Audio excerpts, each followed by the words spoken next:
अस्सलामुअलैकुम स्टूडेंट्स, आप सभी लोगों का वेलकम है हमारे यूट्यूब चैनल सल्फिया एजुकेशन में।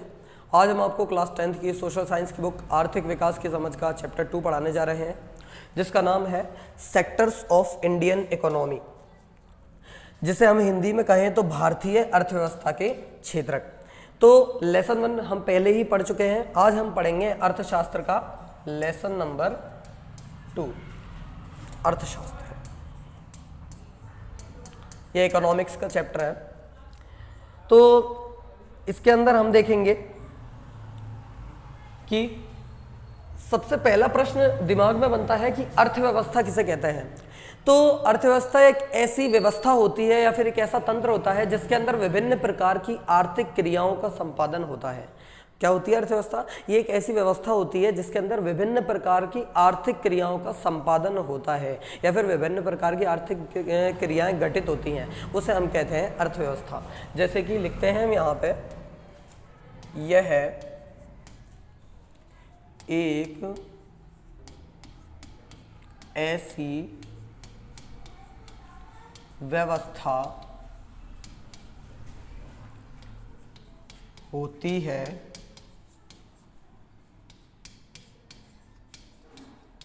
जिसके अंदर विभिन्न प्रकार की आर्थिक क्रियाओं, कैसी क्रियाएं? आर्थिक क्रियाओं, आर्थिक क्रियाओं का संपादन होता है।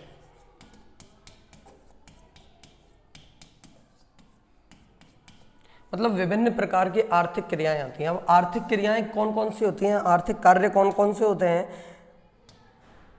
आर्थिक कार्य वह कार्य होते हैं जिनसे हमें पैसा प्राप्त होता है, जिनसे हमें पैसा मिलता है। जैसे कि कृषि। कौन सी कृषि? जीवन निर्वाह कृषि नहीं, जो जीवन जीने के लिए की जाती है। ये कृषि आएगी व्यापारिक कृषि, जो व्यापार के उद्देश्य से की जाती है। इसके अलावा हम देखें तो व्यापार, जैसे कि दुकान वगैरह। इसके अलावा हम देखें तो जैसे कि सेवाएं, कुछ बैंकिंग सेवा, बीमा सेवा इत्यादि। अब जो हमारा दूसरा पॉइंट निकल के आता है दिमाग में, वो आता है क्षेत्रक क्या होते हैं। अर्थव्यवस्था के बारे में तो हमने समझ लिया कि कैसी व्यवस्था होती है जिसके अंदर हम विभिन्न प्रकार की आर्थिक गतिविधियों का अध्ययन करते हैं। तो इसके क्षेत्रक कौन कौन से होते हैं? तो जब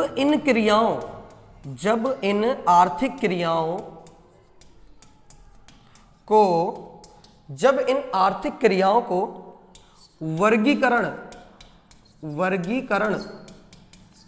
के उद्देश्य से, किससे? वर्गीकरण के उद्देश्य से समूहों में बांटा जाता है या फिर समूहीकृत किया जाता है, तो इसे क्षेत्रक कहते हैं या फिर अर्थव्यवस्था के क्षेत्रक कहते हैं। तो क्षेत्रक कितने प्रकार के होते हैं ये हम पढ़ेंगे।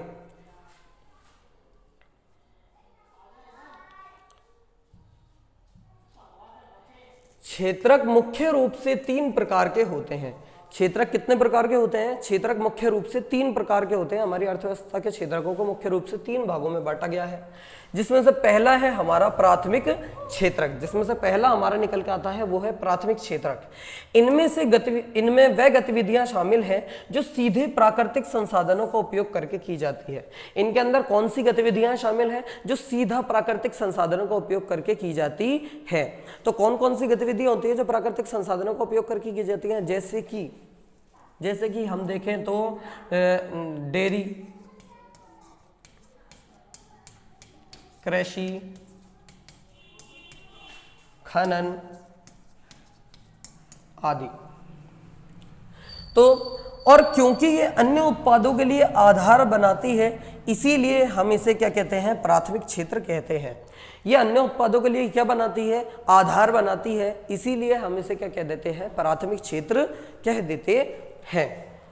इसके अन्य नाम भी है, वो भी हम आगे पढ़ेंगे। क्योंकि हम अधिकांश उत्पाद, अब हम इसे प्राथमिक क्षेत्र क्यों कहते हैं, हम अधिकांश उत्पाद किससे प्राप्त करते हैं, कृषि से प्राप्त करते हैं या डेयरी से प्राप्त करते हैं। हम प्राथमिक क्षेत्र का जो अधिकांश उत्पादन है वो किससे प्राप्त करते हैं, या तो कृषि से प्राप्त करते हैं या डेयरी से प्राप्त करते हैं या मत्स्य से प्राप्त करते हैं। मत्स्य क्या होता है, जो मछली पालन, क्या होता है, जो, सॉरी स्टूडेंट्स, जो मछली पालन होता है उसे हम मत्स्य पालन कहता है। मछली उद्योगों में तो बनती है नहीं, तो ये भी प्राकृतिक क्षेत्रों में आएगी, प्राथमिक क्षेत्र में या प्राकृतिक क्षेत्र में आएगी।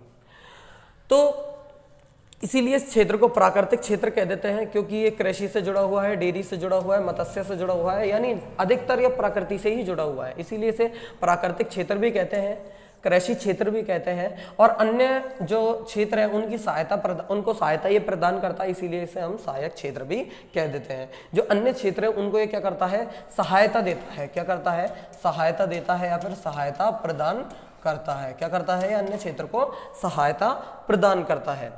डेयरी उत्पादों के मामले में हम पशुओं की जैविक प्रक्रिया और चारे आदि की उपलब्धता पर निर्भर है। अब हमारे एक प्रश्न आएगा, मत्स्य पालन तो सही है, ठीक है, प्राकृतिक क्षेत्र में ले लिया, फिर प्राथमिक क्षेत्र में ले लिया, डेयरी उत्पादन कैसे आएगा यहाँ पे। तो डेयरी को हमने प्राथमिक क्षेत्र में इसीलिए लिया है क्योंकि डेयरी, सीधी सी बात है, डेयरी से हमें क्या मिलता है, दूध, क्या मिलता है, दूध, ठीक है, दूध, दही, मक्खन, छाछ, ये सारे, तो ये सारे जो प्रोडक्ट्स होते हैं, जो सारे उत्पाद होते हैं, इनको हमने प्राथमिक क्षेत्र का उत्पाद क्यों बोला है, इन्हें हमने प्राथमिक क्षेत्र का उत्पाद हमने इसीलिए बोला है क्योंकि ये सारे उत्पाद हमें किससे प्राप्त होते हैं, पशुओं से, और पशु की जैविक क्रिया के लिए उसको आवश्यकता होती है किस चीज की, चारे की। जो पशुओं की जैविक क्रिया होती है, पशु को किस चीज की आवश्यकता होती है, चारे की। और चारा क्या है, एक प्राकृतिक संसाधन है, क्या है, एक प्राकृतिक संसाधन है, यानी प्रकृति से प्राप्त होता है। इसीलिए जो दूध है, यहाँ से प्राप्त होने वाला दूध क्या होता है, प्राथमिक क्षेत्र का या फिर प्राकृतिक क्षेत्र का उत्पाद कहलाता है।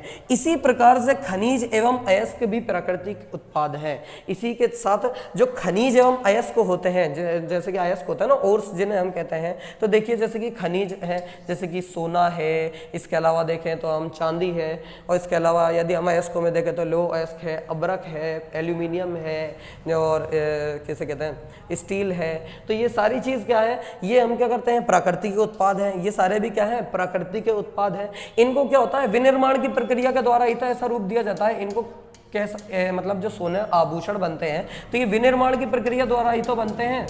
तो किस प्रक्रिया के द्वारा बनते हैं, विनिर्माण की प्रक्रिया के द्वारा। लेकिन ये प्राप्त कहाँ से होते हैं, प्रकृति से ही प्राप्त होते हैं, इसीलिए इन्हें हम प्राकृतिक उत्पाद कह देते हैं या फिर प्राथमिक क्षेत्र के उत्पाद कहते हैं। जब हम प्राकृतिक संसाधनों का दोहन करके कुछ अच्छा उत्पादन करते हैं, जब भी हम क्या करते हैं, प्राकृतिक संसाधनों का तो दोहन करते हैं, यानी प्राकृतिक संसाधनों को कुछ अच्छे उत्पादों में बदल देते हैं, तो ये प्राकृतिक क्षेत्र की गतिविधियां कहलाती है या फिर प्राथमिक क्षेत्र की गतिविधियां कहलाती है। जब हम क्या करते हैं स्टूडेंट्स, जब हम प्राथमिक क्षेत्र का कोई उत्पाद लेते हैं और उसको विनिर्माण की प्रक्रिया द्वारा कोई अच्छे उत्पाद में बदल देते हैं या फिर किसी मूल्यवान उत्पाद में बदल देते हैं, तो ये प्राथमिक क्षेत्र की गतिविधि कहलाती है। जैसे कि सोने से आभूषण बना देना, इस प्रकार से, तो ये गतिविधि क्या है, प्राथमिक क्षेत्र की गतिविधि है।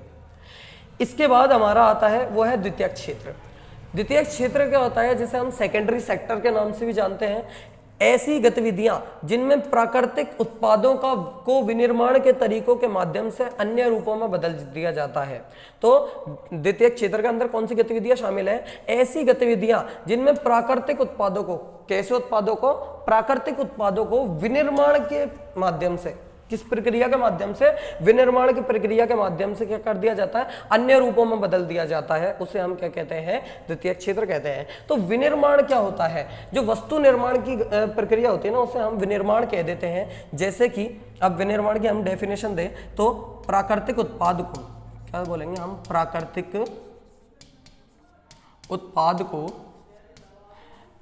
उत्पाद को किसी मूल्यवान उत्पाद में बदल देना या बदल देने की प्रक्रिया को विनिर्माण कहते हैं। तो जब हम क्या करते हैं प्राकृतिक उत्पाद को, प्राकृतिक उत्पाद कौन सा, प्रकृति से जो प्राप्त होता है ना कच्चा माल, जब हम प्रकृति से प्राप्त कच्चे माल को हम क्या करते हैं विनिर्माण के माध्यम से किसी मूल्यवान उत्पाद में परिवर्तित कर देते हैं और अधिक मात्रा में उत्पादन करते हैं, तो इसे हम क्या कहते हैं विनिर्माण या वस्तु निर्माण कह देते हैं। इस प्रक्रिया को हम विनिर्माण या वस्तु निर्माण कहते हैं। जैसे कि गन्ने से चीनी बनना, जैसे कि गन्ने से चीनी बनना। अब गन्ना क्या है, चीनी बनना। गन्ना क्या है, गन्ना है एक हमारा प्राकृतिक उत्पाद, और गन्ने से क्या किया जाता है विनिर्माण के माध्यम से, विनिर्माण की प्रक्रिया होती है। विनिर्माण की प्रक्रिया के अंदर क्या होती है, मशीनों की सहायता से क्या करते हैं, इससे चीनी बना दी जाती है। तो ये क्या होगा, ये विनिर्माण के माध्यम से बनती है। तो ये प्रक्रिया किस में आती है, ये आती है हमारे द्वितीयक क्षेत्र की प्रक्रियाएं होती है।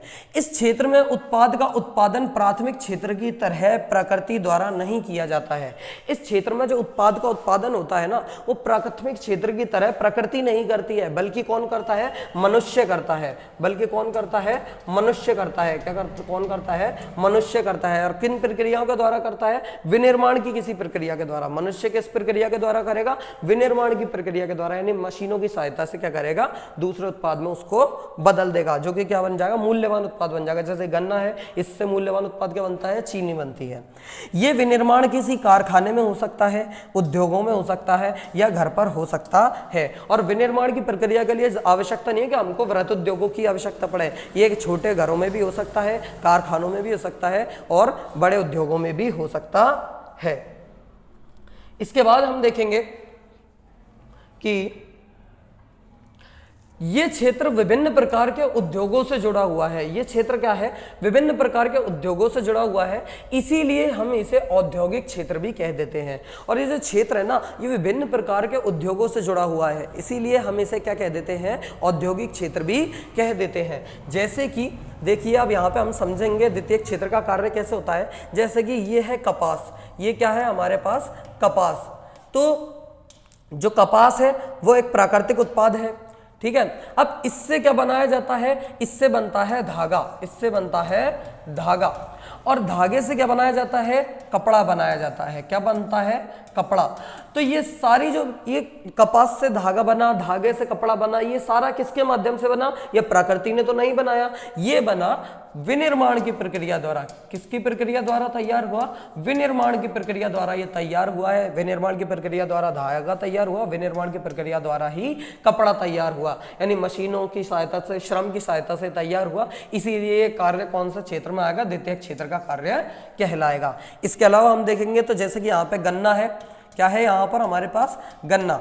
गन्ने से क्या बनता है, गन्ने से निकाला जाता है रस। गन्ने से क्या निकाला जाता है, रस। तो रस हम किसकी सहायता से निकालते हैं, मशीनों की सहायता से निकालते हैं। और इसके बाद तो ये भी एक विनिर्माण की प्रक्रिया हुई, और इसके बाद इससे क्या बनाई जाती है, चीनी। इससे फिर हम बनाते हैं चीनी। तो ये क्या हुई, ये भी द्वितीयक क्षेत्र का कार्य हुआ। इसके बाद हम देखेंगे लेटेराइट मृदा। ईंट का निर्माण किस मृदा से होता है, लेटेराइट मृदा से होता है। तो यहाँ पे हमने ली लेटेराइट मृदा। तो ये क्या है, एक प्राकृतिक उत्पाद है। ये क्या है, एक प्राकृतिक से प्राप्त उत्पाद है, प्राकृतिक उत्पाद है। इससे विनिर्माण की प्रक्रिया द्वारा क्या बनी, ईंट। इससे विनिर्माण की प्रक्रिया द्वारा क्या तैयार हुई, ईंट। और ईंट से क्या बनता है, फिर भवन निर्माण कार्य। फिर क्या बनता है, भवन निर्माण कार्य। तो ये सारा, ये क्या हुआ, ये भी द्वितीयक क्षेत्र का कार्य हुआ। ये सारे कार्य किसके, कौन से क्षेत्र के हैं, द्वितीयक क्षेत्र के। तो जब हम क्या करते हैं, यहाँ पे हमने क्या समझा, जब हम प्राथमिक क्षेत्र से कोई चीज लेते हैं और इसको क्या कर देते हैं, मूल्यवान उत्पाद में बदल देते हैं, तो ये क्या होता है, द्वितीयक क्षेत्र का कार्य कहलाता है। और मूल्यवान उत्पाद में हम कैसे बदलते हैं, विनिर्माण की प्रक्रिया के माध्यम से। तो अब हम आगे देखेंगे। अब है हमारे पास तृतीयक क्षेत्र, जिसे टर्शियरी सेक्टर भी कहते हैं। अब देखेंगे हम तृतीयक क्षेत्र, ये क्षेत्रक उपरोक्त दोनों से अलग है। जो हमने दो क्षेत्रक पढ़े हैं उन दोनों से ये बिल्कुल ही अलग है, पूर्ण रूप से भिन्न है। अब पूर्ण रूप से क्यों भिन्न है? क्योंकि इस क्षेत्र में गतिविधियां जो होती है ना, जो गतिविधियों को इस क्षेत्र में शामिल किया जाता है वो प्राथमिक और द्वितीयक क्षेत्र के विकास में मदद करती है। ये स्टूडेंट्स हमें ध्यान रखना है। इस क्षेत्र के अंदर जो गतिविधियों को शामिल किया जाता है वो कोई चीज का उत्पादन नहीं करती, वो प्राथमिक और द्वितीयक क्षेत्र के विकास में मदद करती है। किसमें मदद करती है? इन क्षेत्रों के विकास में मदद करती है। ये क्षेत्र स्वयं कोई वस्तु का उत्पादन नहीं करते हैं। ये क्षेत्र जो स्वयं होते हैं ना, ये कोई वस्तु का उत्पादन नहीं करते हैं, किसी चीज का उत्पादन नहीं करते हैं, बल्कि ये क्या करते हैं? उत्पादन की प्रक्रिया में सहायता और समर्थन करते हैं। क्या करते हैं? उत्पादन की जो प्रक्रिया होती है ना उसमें सहायता प्रदान करते हैं और समर्थन प्रदान करते हैं। जैसे कि अब इसके अंदर हम देखेंगे जैसे कि ट्रांसपोर्ट सुविधा, तो अब ये किस सेक्टर में लेंगे? ये भी तो एक आर्थिक क्रिया है। यहां से जैसे परिवहन सुविधाएं, जो इससे मान लीजिए किसी चीज को कहीं पर भेजा जा रहा है तो ये भी एक काम है, तो इसको हम कौन से सेक्टर में लेंगे? तो ये आएगा हमारा तृतीयक क्षेत्र में, टर्शियरी सेक्टर के अंदर ये कार्य हमारा आएगा। और ये क्या है हमारे पास? ये हमने देखा तो ये जैसे कि ट्रांसपोर्ट सुविधा, अब ये क्या कर रहा है? कोई वस्तु का उत्पादन नहीं कर रहा, ना ही किसी वस्तु का निर्माण कर रहा है, बल्कि ये क्या कर रहा है? सेवा प्रदान कर रहा है। क्या कर रहा है? ये सेवा प्रदान कर रहा है। इसके बाद हम देखेंगे उदाहरण के लिए प्राथमिक या द्वितीयक क्षेत्र में उत्पादित होने वाले सामानों को ट्रकों और ट्रेनों द्वारा ले जाया जाना चाहिए।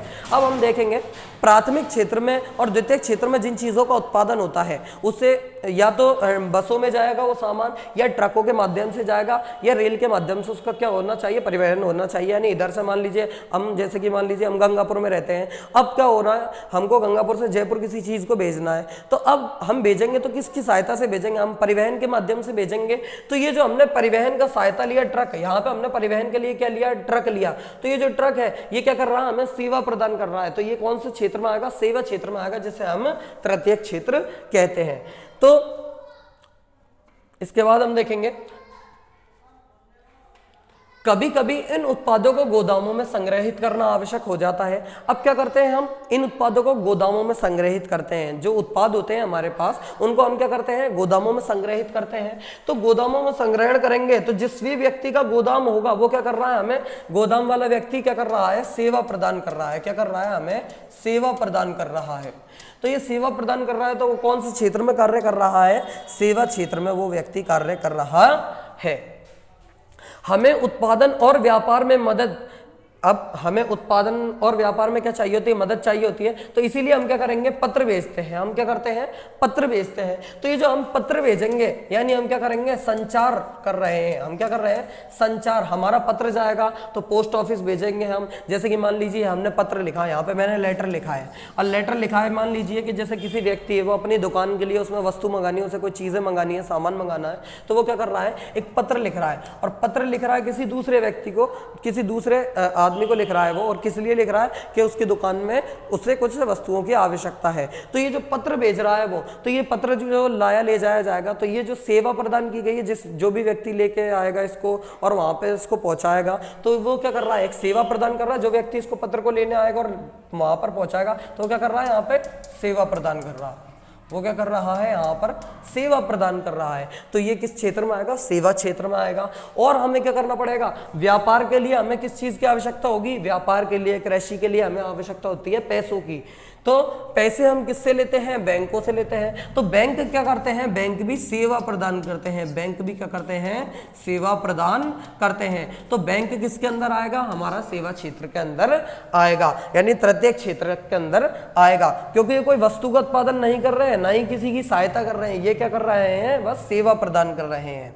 चूंकि ये सभी गतिविधियां वस्तु के बजाय क्या कर रही हैं? सेवाएं उत्पन्न कर रही हैं या सेवाएं प्रदान कर रही है, इसलिए इस क्षेत्र को सेवा क्षेत्रक भी कहा जाता है। जैसे कि परिवहन की सुविधा, भंडारण की सुविधा, संचार की सुविधा, बैंकिंग की सुविधा, व्यापार की सुविधा इत्यादि।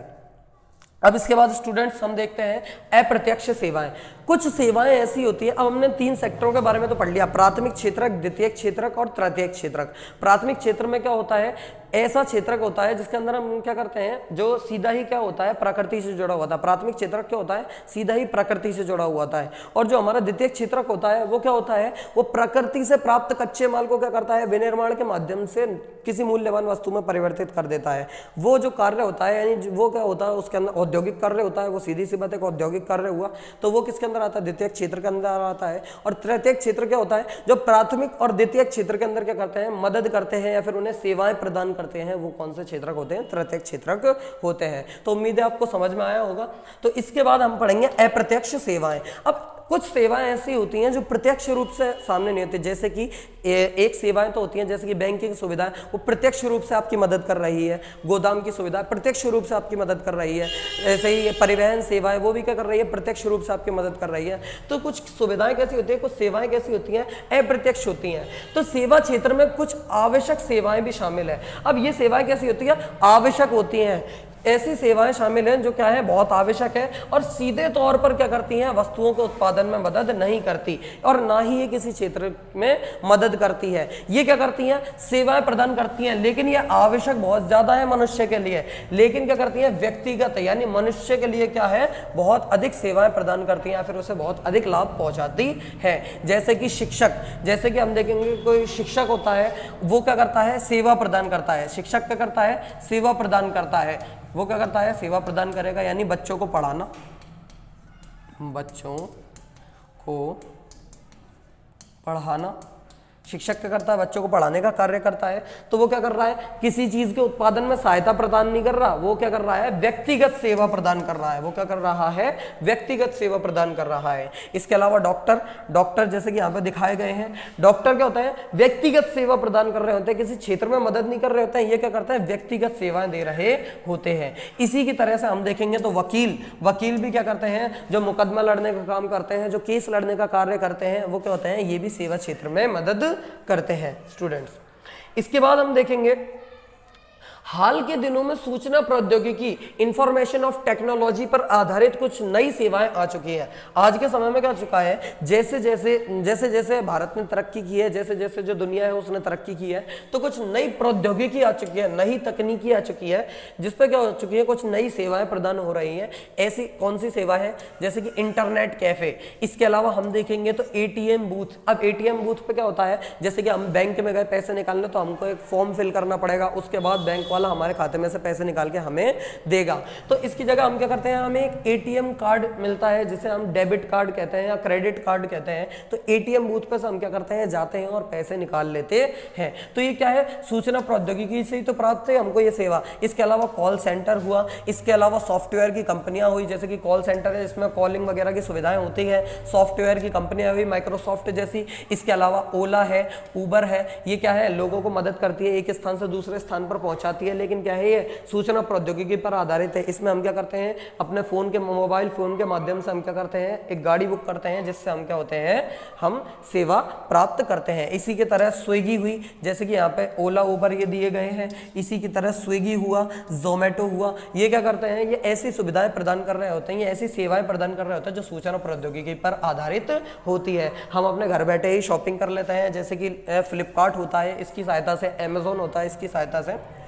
अब इसके बाद हम देखेंगे कि जैसे ऑनलाइन शॉपिंग, ये जो ऑनलाइन शॉपिंग कंपनियां है ना, वर्तमान समय में क्या हो चुके हैं, आज के समय में बहुत ज़्यादा ही महत्वपूर्ण हो चुकी है। यानी पहले के समय में इनकी कुछ मतलब इतना ज़्यादा लोग इनकी तरफ आकर्षित नहीं थे, लेकिन जैसे ही सूचना प्रौद्योगिकी का विस्तार हुआ, यानी जैसे जैसे तकनीक आगे बढ़ी, तो उस समय में क्या हुई, ये ओला, उबर, स्विगी, जोमेटो, ये क्या हुई, बहुत ज़्यादा प्रचलित हो गई। और इसके अलावा फ्लिपकार्ट, अमेजोन वगैरह, आज हम देखते हैं कि हर व्यक्ति के फ़ोन में फ्लिपकार्ट व अमेजोन जैसी साइटें मिल जाती हैं।